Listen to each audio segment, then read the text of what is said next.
Ms. Mutale Nalmang, His Excellency Mr. Mary Cyril Eddie Bison, His Excellency Mr. Pedara E. Juve, Her Excellency Ms. Netumbo Nandi Endeva, Excellencies present in this very important engagement, heads of delegation, colleagues from all the various 20 countries who have joined us for this very important CII-EXIM Bank Conclave on India-Africa Growth Partnership, Mr. Sanjeev Bajaj, President CII, Mr. Chandrajit Banerjee, Director General,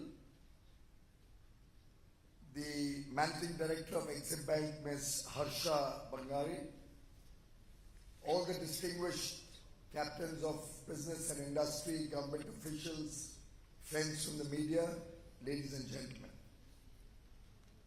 Hello. Namaste to all our friends from Africa.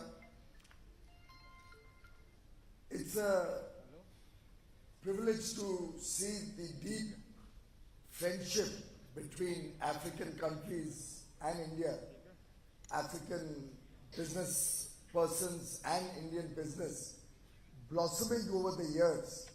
And I think this 17-year-old partnership between CII and the African nations since 2005 has played an important role building bridges with African nations and African businesses.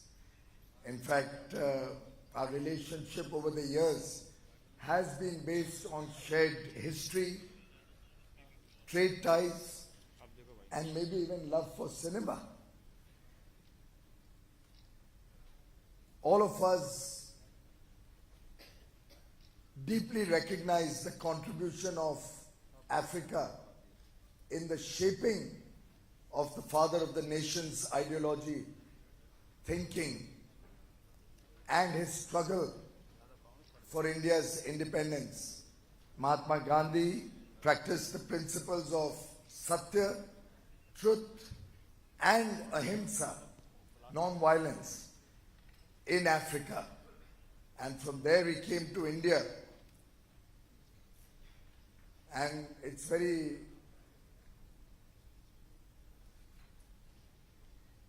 good that this conference is being held just before we complete 75 years of independence, what the nation is celebrating as Azadi Ka Amrit Mahotsav. On 15th August, as India completes 75 years as an independent nation, we are setting new goals, setting a new vision for India's development.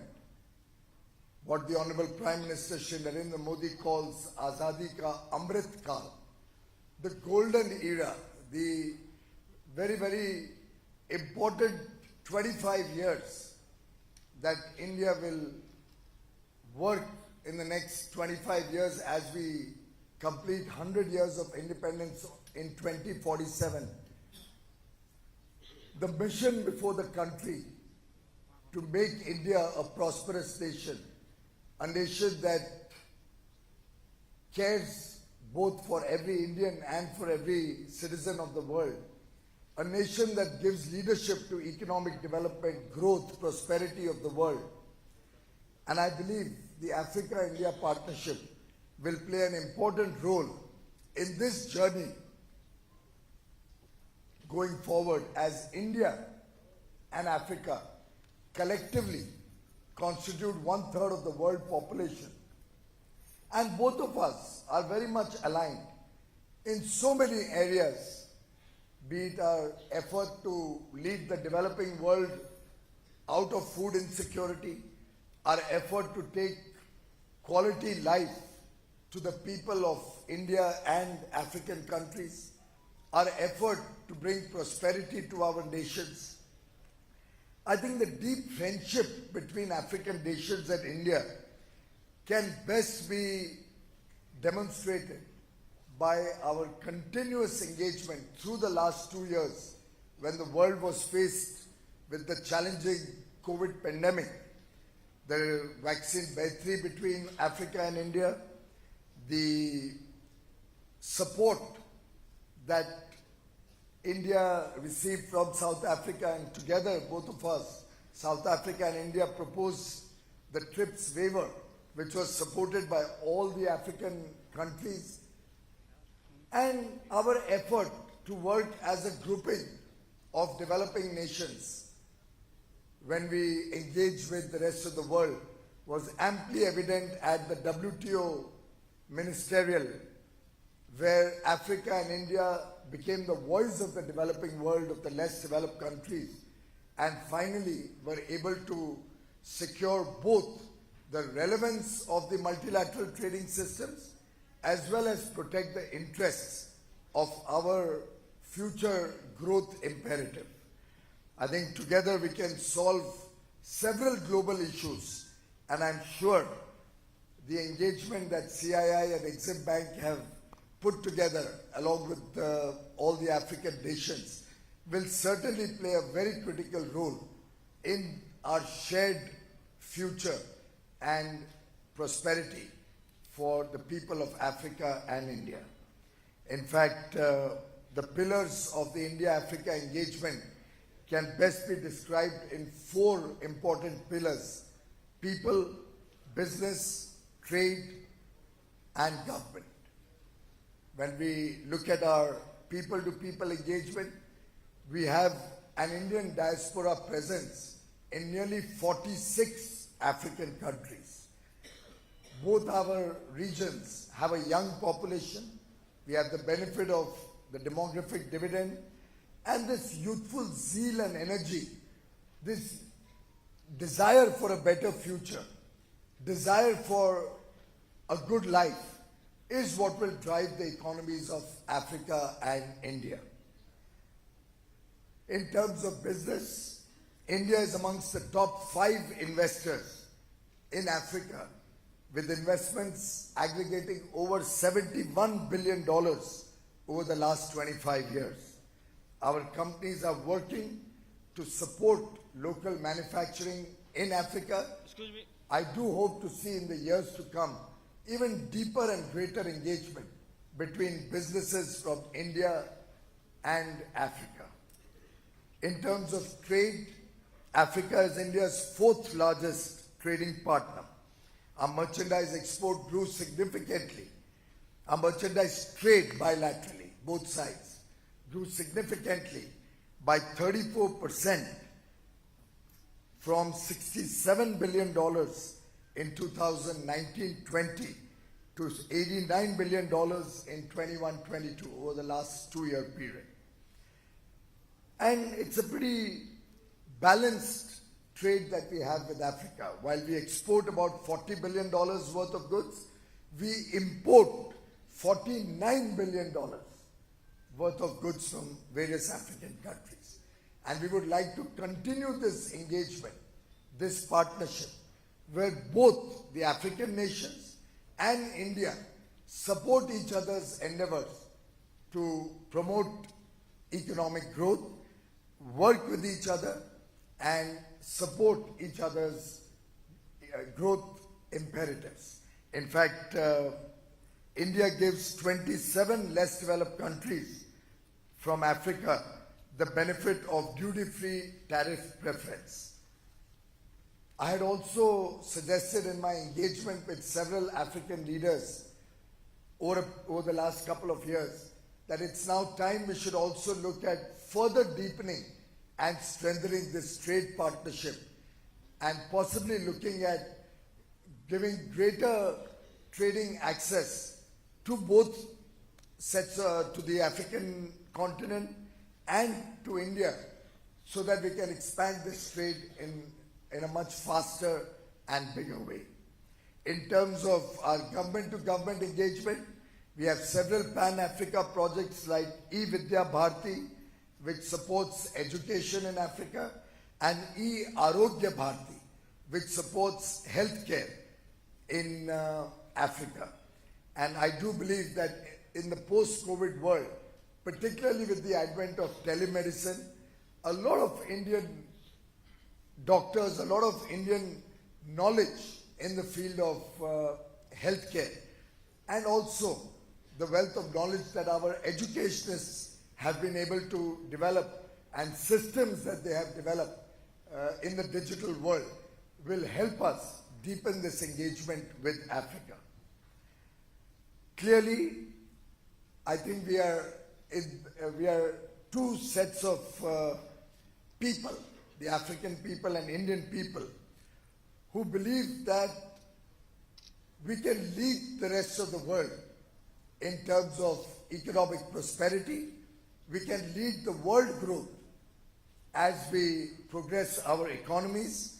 India has consistently looked upon the African nations as friends, as partners in progress, and we believe that in several areas we can work together to bring cost-effective, affordable, and truly designed for the local population solutions in several areas, be it drinking water, be it logistics or transportation, healthcare and education, as I just mentioned, fintech, so that financial technologies can also support the African nations, solar power or other means of electricity which can support the desire and the demands of power in Africa.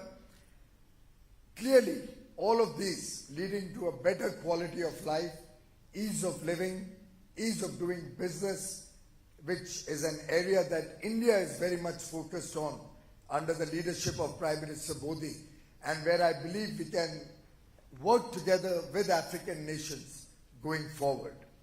The Honorable Prime Minister of India, Shri Narendra Modi, is giving us clear directions to accord the highest priority to our Africa engagement, and in terms of our foreign policy or economic policy, Africa finds pride of place. And I would like to reassure all the distinguished excellencies and friends from different African countries that our relationship is based on trust, is based on friendship, is based on deep understanding of each other's imperatives, each other's requirements, each other's own domestic situation. And India would like to extend our offer of friendship, our offer of relationship-based business, so that we can meet the dreams of 1.4 billion African people. There are 4 areas of partnership that I believe can fulfill the aspirations of the people of Africa and India going forward. We are both blessed with significant amount of sun, and I do believe solar power can be one area of speeding up the engagement between Africa and India. It will help bring clean energy to Africa.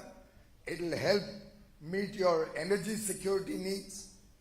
It will help provide jobs, employment, and economic growth to different countries in your region.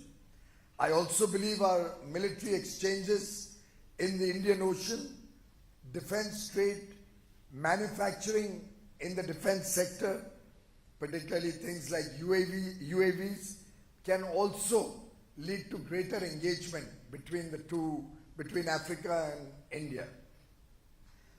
In terms of physical and digital infrastructure, whether it's information technology, whether it's setting up new infrastructure projects in your region, whether it's healthcare, whether it's helping you manufacture vaccines in Africa, whether it's taking pharma industry to help you produce your own medicines, in every which way, India is ready, willing, and very, very keen to engage with various African nations. we also believe there's one area where we can tap a lot of human talent that is there in Africa. That's the startup ecosystem. India has been successful in creating the world's third largest startup ecosystem. And today, we have over 110 unicorns in India. I believe we can work together to co-create startups ecosystem in various African nations. My own department, the Department for Promotion of Industry and Internal Trade, will be delighted to engage with friends from Africa to see how the expertise gained over the last few years since Prime Minister Modi launched the Startup India program in 2016 can help shape the destiny of technology, and how you can help encourage the young boys and girls in Africa to come up with innovative solutions to meet the needs of various African nations. As the famous African proverb says, if you want to go fast, go alone. If you want to go far, go together. Come, let's together make the world a better place to live in. Let's come together. Let's work together. Let's all of us grow together. Thank you very much.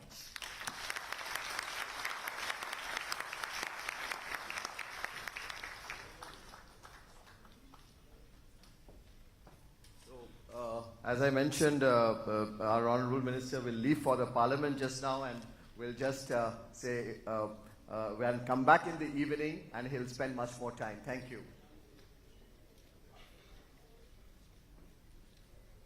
Photo.